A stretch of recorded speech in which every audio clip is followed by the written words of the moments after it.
Ahora explicamos el ruido anormal del tambor. Se pueden escuchar ruidos anormales. Mostraré cómo ajustar.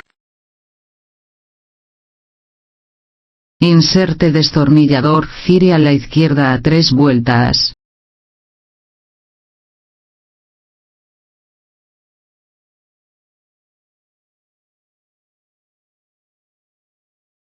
La derecha debe estar en línea con la izquierda.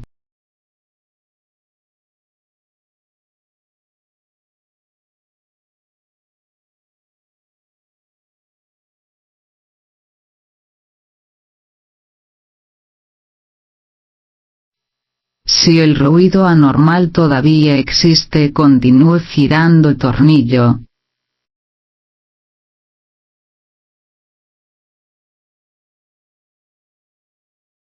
El ruido anómalo se ha eliminado.